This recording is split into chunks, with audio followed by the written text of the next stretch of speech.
Here is why you feel you're failing at parenthood. Parenthood has changed drastically over the years. Our parents' generation often followed this tough love approach. The focus was on discipline, obedience, and resilience. And while right now we recognize that some of the widespread advice at the time that they followed with good intention has backfired on our generation because that's the parenting that we received as kids, we have swung to the complete opposite direction. We don't want our kids to feel neglected or emotionally stifled or unheard.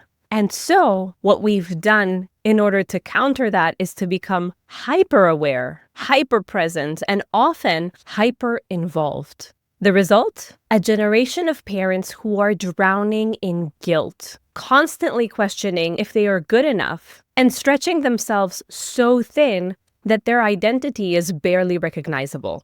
So how do we find a middle ground? How do we show up for ourselves and our children without guilt? That is what we're talking about today. Hi there. If this is your first time here, welcome to the Parenthood and Relationship Podcast. I'm your host, Markella Kaplani, a psychologist, a parenthood and relationship coach, and a parent myself. Together, we explore the transformative journey of parenthood and its profound impact on our relationship with ourselves, our partners, and our children so that we can be present and show up as we envision without having to do more. Let's get into today's episode. Before diving in, just a small reminder to sign up to my newsletter if you want to be getting exclusive tips that accompany this podcast and give you ways in which you can apply the things that we talk about here today. Sign up at markellakaplani.com/newsletter or find the link below in order to do that. Let's get started. To understand where we are today and why we feel the way that we do, because I'm sure you've realized that you're not the only one who feels like you're failing at motherhood or at fatherhood. There are so many mothers and fathers around you, surrounding you, that are sharing a similar story. They feel like they're not doing well enough, not as parents, and maybe not even in other fields as well. So as much as they might want to feel like they're competent in something, that at the very least they're still as great as they used to be at their job, or they are amazing parents, they feel like they're falling short in so many areas because, well, of course, their energy and their attention is divided. So you're not the only one feeling this way. Just from the amount of podcasts and seminars and workshops being done talking about how we don't feel good enough and how we can rebuild our level of self-confidence and self-competence, you know that you're not alone in this. But why is this happening? Why do we turn to our mothers and talk about how we feel and get the impression that they feel quite good about how they performed as parents? Do you ever get that? Because I hear that a lot. And I personally haven't honed in on this too much, but it could be the reluctance of that generation to ever apologize to their children, to ever self-reflect because they were too fearful of looking at what they might potentially have done wrong. But it could also be that they truly felt like what they did was good enough and that was okay. A lot of us in this generation are quite envious of the fact that they can tell you with a straight face, and they really do seem to believe it, that they've done a good job. When we feel like we're always drowning or half drowning, trying to do our best, but always nitpicking at every little thing that we have done wrong and thinking of how could I have messed my kid up? What could they have now that they're going to bring to their therapist a few years down the line? Most of us were raised at a time where parenting followed a completely different playbook. Back then, the approach was very clear. Parents were the authority, and questioning them was seen as disrespect. Discipline was top priority, often at the expense of emotional expression. Emotions were dismissed rather than explored because what's the point in focusing on that anyway and making it bigger than it ever had to be, right? Just think about the messages that most of us grew up with. Because I said so. That was the answer to why. Why not? Why should we do that? No discussion, no explanation. Or the fact that there was no space for emotions. Stop crying or I'll give you something to cry about. That's an all-time favorite. In Greece, it's very common for parents of that generation to have said, if you get hurt, I'll give you a beating. So not only will you fall and get hurt, I will hurt you on top of that because you didn't listen when I told you not to run. We were also taught not to be vulnerable, even to girls, like toughen up. Back then, the focus was raising obedient kids, not necessarily healthy ones, but in our parents' defense, they thought that they were doing the right thing, that by raising us to be obedient, they were raising us to be disciplined, and that by raising us to be disciplined and to respect authority, we would get ahead in life and we would learn to become resilient, and that this was the best gift that they could give us. And experts were the ones saying things like this. It was experts back then that were telling them that this is the best way to go. If you recall, that was the flourishing of the behavioral psychology era. And so it was all about fixing a certain type of behavior that was deemed problematic instead of looking at the emotion by modeling what's the right thing to do, by giving some kind of a reward, or by enforcing some kind of punishment or consequence. But then it was like really just punishment, and that was totally okay. In fact, it wasn't okay if you didn't punish your children. It wasn't okay if you didn't model the good behavior, because then you were raising little anarchists. And if we really think about it, at the time, it really seemed like this was effective because kids did behave. Parents instantly got the desired result, for the most part. Their kids got good grades. Other people told them how great and good and kind and quiet kids that they have. Their children met all their expectations, but love felt conditional based on how good you were or how well you met parental expectations, how you fit the mold. Basically, while it all seemed good on the surface, as children, we received the message that love is conditional, and many of us experienced deep-seated wounds that we carry to this day. And that is what we want our kids not to have to experience. We learned to suppress our emotions. If we were upset, we were told to shake it off. If we were frustrated, we were told to stop complaining. We weren't taught how to process emotion, just how to stop it, how to suppress it. And so it's not a surprise that many of us are people pleasers, and many of us keep an emotional distance. Some of us became really high achievers, constantly trying to prove our worth. Some of us developed a struggle with intimacy because we were never taught that vulnerability was a good thing. Some of us still feel the pressure to earn love because we don't think we just deserve it. And so many of us in this generation find that even though we mentally know that our parents loved us and they cared for us and they did everything they could for us, in most situations, of course, we don't have this emotional depth that we would have wanted to have with our parents. We cannot be vulnerable. We cannot be fully ourselves. We still seek their approval somehow. So when we became parents, we knew we wanted to do things differently. Knowing how we wanted to feel with our parents, we decided that we want to give that to our children. But in an effort to avoid that, we have come to overcorrect. We went from little to no emotional validation to constantly monitoring our children's every little emotion. We went from parent-first households to child-centered everything. And while our intention was and is good, the result? An exhausted, anxiety-driven version of parenting that's leaving us depleted and our children unprepared for life's challenges. I know it sounds rough, but if you really look around you, isn't that what's happening? Aren't all parents on edge? Aren't there so many memes and reels out there badgering the youngest generation for being underskilled, careless, and fully unprepared to take care of themselves as they enter adulthood? So as we've become a generation of hyper-aware parents, so tuned in to our children's emotions and their behaviors and their thoughts, we carry the constant load of, am I doing this well enough? And because of that, we struggle to let them experience discomfort. They fall, they scrape their knee, we rush in. They're bored, we rush to entertain. A tough emotion, we try to fix it immediately. Make an activity out of it. But here's the thing, struggle is how we grow. Resilience doesn't come from avoiding frustration. It comes with sitting in frustration and figuring it out.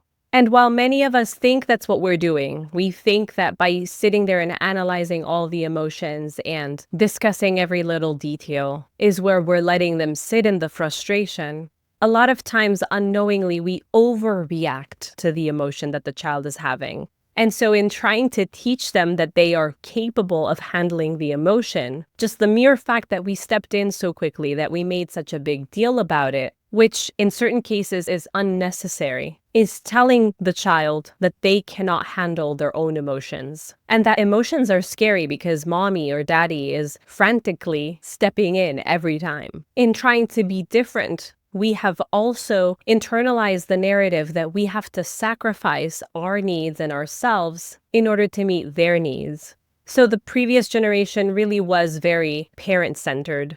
The kids had to adjust to the reality that existed before them. And as such, a lot of times kids felt like they were a burden. And we carry that into adulthood today. But this is what I meant before when I said overcorrecting. Now the household runs around the children.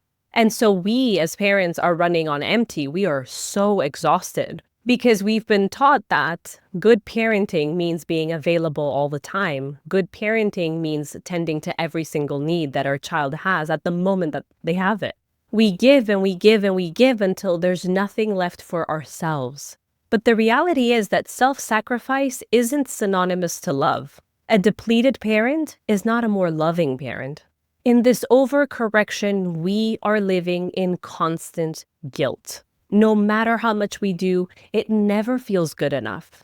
We replay every decision, second-guess every choice. We worry about screen time, food choices, discipline methods, stimulation levels, and the pressure is relentless. 24/7, we're running on the question, am I doing enough? Which is robbing us of the opportunity to experience fulfillment in our parenting journey. A lot of parents will tell me, I expected this to be a happier time for me. I expected this to be fulfilling. Hopefully not all fulfilling, because in itself, that's an issue. But I expected to love this parenthood gig. I wanted to become a mom. I wanted to become a dad, and I expected to absolutely love it. Regardless of the challenges, I expected that I would be able to find some kind of enjoyment, but I don't. And I feel guilty about it, and I feel sad about it. And I just feel like every day I'm just making it through. And I don't want that. Why is this happening? Well, because we are overcorrecting. And that's part of the process. When the pendulum was on one side, on the very end, it's going to naturally have to swing all the way to the other side before it reaches the center. And right now we're riding the wave of the other side. But if we're ever going to reach some form of balance, we need to start becoming aware that this isn't it. We have not reached balance. Because we really think that because we're doing everything so differently from how it was done before, that we're on the right path. And so long as we think that, we are going to keep on trying to excel at what we're doing now, at our own expense and at our kids' expense. Because if this was actually really good for our children, if the end result was this amazing, resilient, so happy and mentally stable generation, yes, let's espouse self-sacrifice. We've learned to do it anyway. We've been taught how to run on seeking approval and doing everything for everybody else in order to be loved. But this isn't helping your children either. In this overcorrection, in this hyper-focus on being different than our parents' generation, we start to lose touch with everything else that matters. We start to lose touch with ourselves, and we start to lose touch with our partner. Because both of us are so hyper-focused in being great parents that we just start co-parenting rather than being together as partners. This is causing a lot of relationships to crumble as a couple enters parenthood. So I'm not going to go into that very much because there are several episodes that I can link in the show notes that talk about how intimacy dwindles when we become parents, especially in the first year. The statistics are very grim about marital satisfaction in the first years of having children. But I did want to make a point of how this overcorrection is at the expense of our relationship to ourselves and our relationship to our partner, which in essence then leads to a higher divorce rate, higher separation rate, which again, how does this really help our children? It doesn't. And even if we don't officially separate and we don't officially divorce, if our children are seeing two parents who are just parents, what are we teaching them? What are we teaching them about how two people relate so that then they can have a healthy relationship as they grow up? What are we teaching them about taking care of themselves and having something besides parenthood as their main focus? Is that how you want your child to be as an adult? To lose themselves into one thing, whether that be parenthood or that be a job? We don't typically consider this to be a good thing. But if you take a step back and you think about your child, would you want them to hyper-focus on only one area in their life?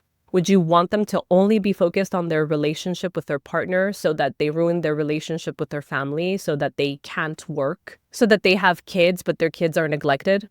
Would you want them to only focus on work so that their marriage falls apart, or that their children feel neglected, or that they neglect their body and their needs and they become unhealthy and sick? No. But somehow it's okay for you to hyper-focus on parenting. It's okay for you to put your needs in the back burner. It's okay for your relationship to have to wait until the kids are older. Why?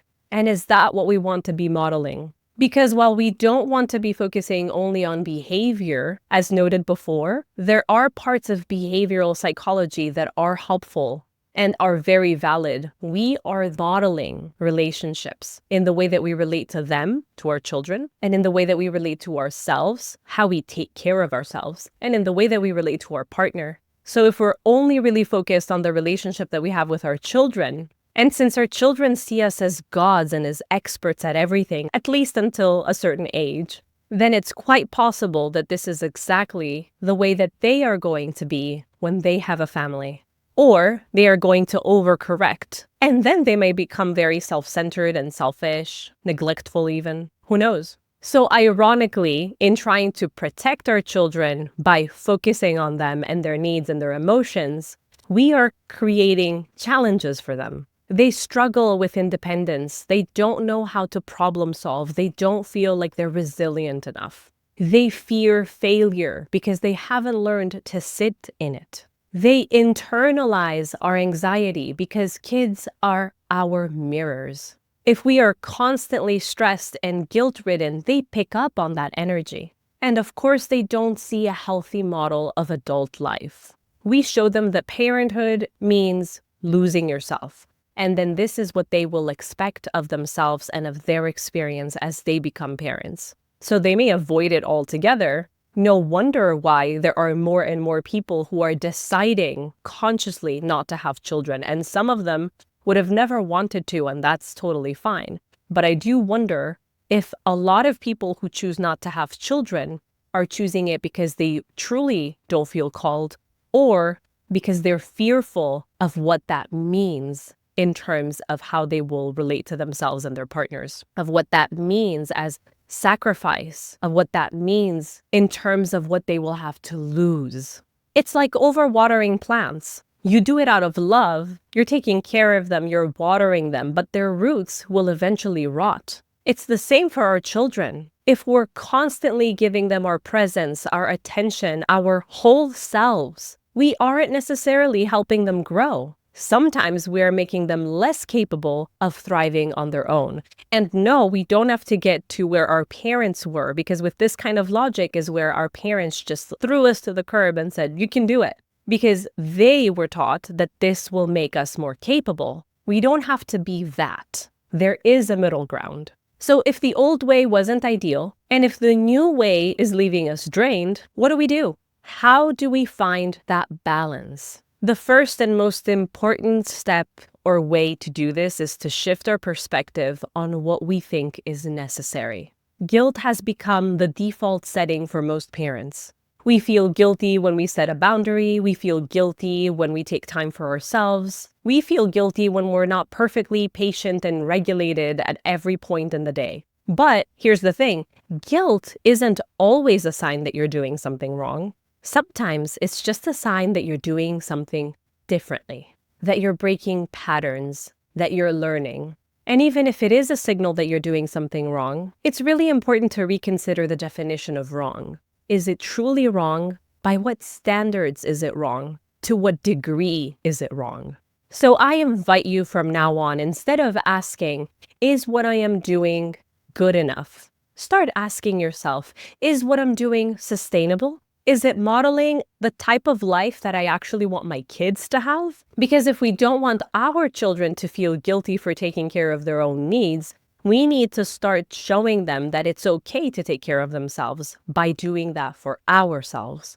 The second way is to start to understand that emotional resilience does not mean taking care of everything and running behind our children's every need. At some point in our intent to build emotionally resilient and intelligent children, we start attending to every single thing so that we can teach them, so that this can become a learning experience for them.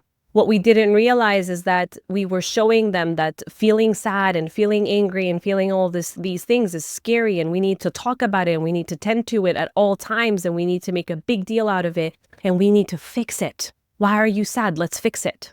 We need to let them sit in it before we have the discussion. We can let them feel the failure and come out of it knowing that in the end, nothing bad happened. So in essence, what I'm saying is that we need to validate their feelings without making it our job to remove them from discomfort. Life is going to present them with many hard moments. So the goal is not to make sure that they never struggle. The goal is not to make sure even that they overanalyze the emotion and start to psychoanalyze why did this happen and what was the thought that led to it and what could be the wound that is happening. We don't want them to be doing all of that. We don't want to raise a generation of overthinkers, do we? The goal is to help them know that emotions are a signal, that we can sit in them, that the discomfort is not forever, that they're not going to die, and that they can regulate themselves and figure out what to do. Another important thing, and a lot of people laugh it off, but I want you to really look deep inside and truly consider whether this is the case for you too. It's really, really important to disassociate unconditional love from self-sacrifice. A lot of parents will tell me that that's not an association that they're making. But if you start to really self-assess, you may find that your actions are showing something completely different to what you're saying. Somewhere along the way, we convinced ourselves that since our grievance with our parents was that they didn't necessarily spend enough time with us, that they didn't necessarily understand the value of being present, that we have to be constantly available to the detriment of our needs, of our identity, of our relationships with everybody else around us. But a strong, loving parent doesn't have just one value, and that value being raising my kids well.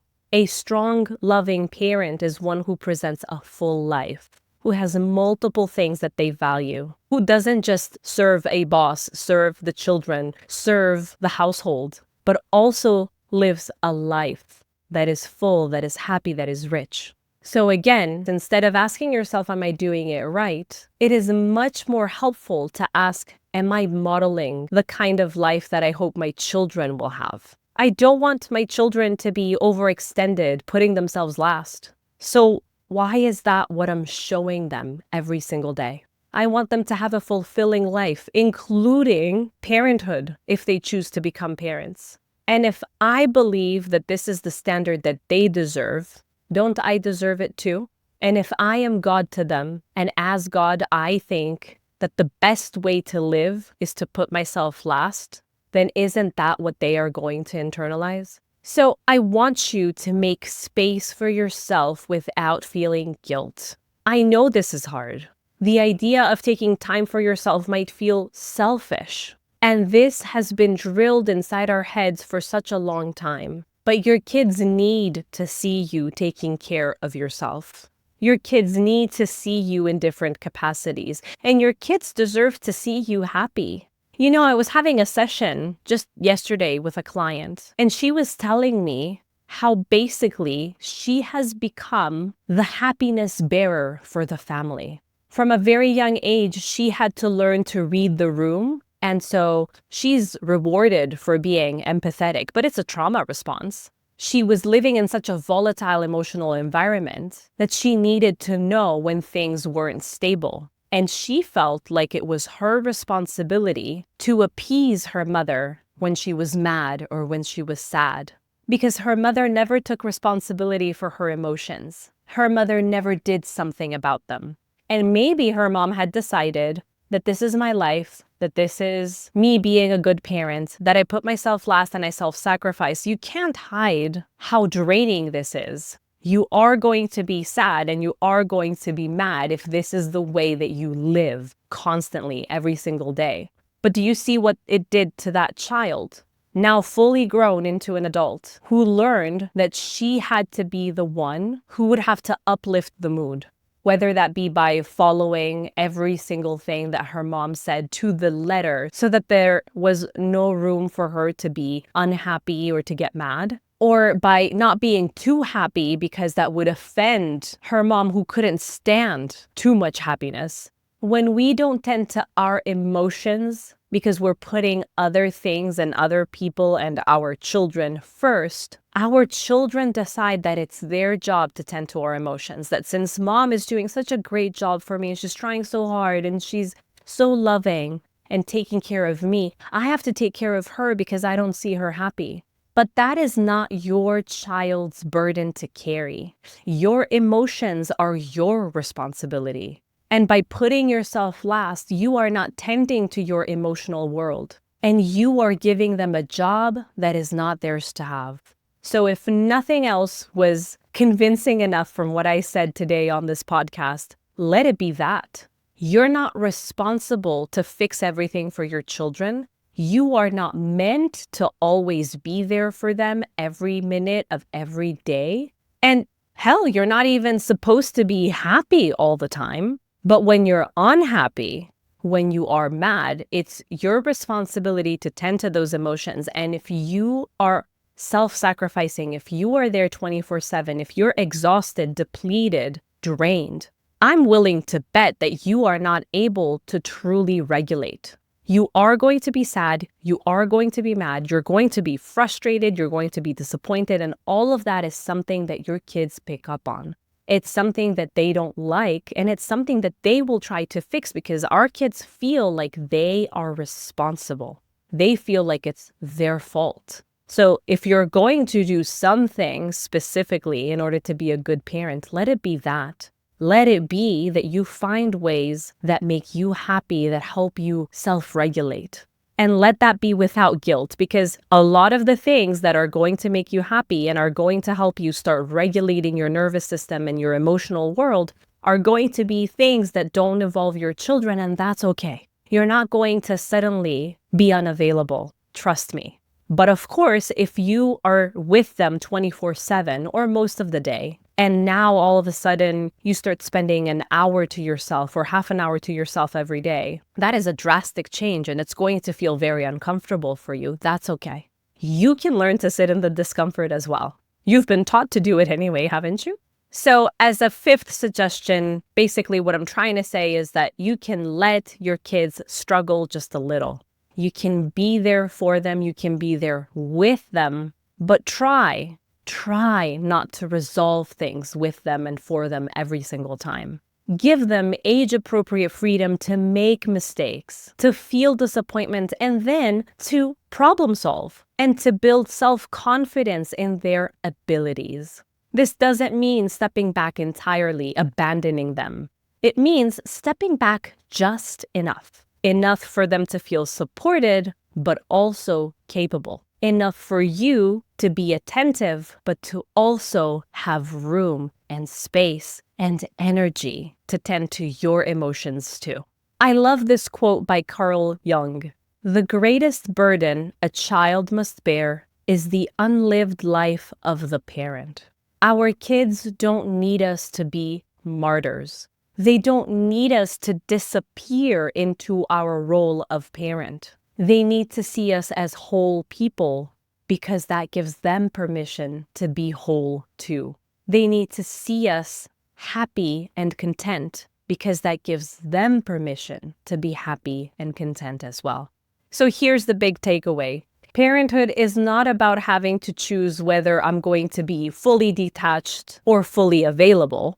It's about knowing when to show up and when to step back, not just for our kids, but also for ourselves. And that these are interrelated, they're interdependent. And I know this is so much easier said than done. Finding the balance and knowing when it's the best thing to step back is so hard. I have spent years believing that good parenting is giving your full self and magically thinking that you can also give your full self to your job and to your relationship and to your hobbies, not realizing how unrealistic that is. Until I became confronted with a demoralizing decrease in my self-confidence and self-esteem. Because while the expectation was impossible, somehow, somewhere in my brain, I thought that it was feasible and that only I couldn't achieve it. Which led to me being always very disappointed in myself, constantly in a very stressed out mood, and very unfulfilled. If you have spent years thinking that putting your child first is the best way to parent, it can feel unnatural or even impossible for you to shift your way of thinking about it now. But this shift doesn't have to happen all at once. You're not expected to listen to this episode and suddenly be convinced. Still, with some patience and some work, you will get there. If you're interested in taking that first step, make sure that you've signed up to my newsletter at markelakaplani.com/newsletter. You can also find the link in the description and the show notes so that I can send you some reflective questions that you can start to ponder on. And if you type your answers in, make sure to click reply and send them to me. That is, if you want to and if you feel comfortable to. I reply to every single email, and I would love to know where you are at this point in your journey. So, if you're feeling stretched thin, if you've been questioning if you're good enough, take a breath. You are enough. Not because you're getting everything right. You aren't, I can guarantee you that. But because you care enough to be here, reflecting, growing, and showing up with intention. And that's what makes you a great parent. Thank you for spending this time with me on the Parenthood and Relationship podcast. If this resonated with you, share it with a fellow mom or a fellow dad who may be too hard on themselves. And leave me a review on Apple Podcasts. It helps me spread my message and help parents feel more light and more confident and more connected. As always, take care of yourself, take care of each other, and I'll see you next Sunday. Bye-bye.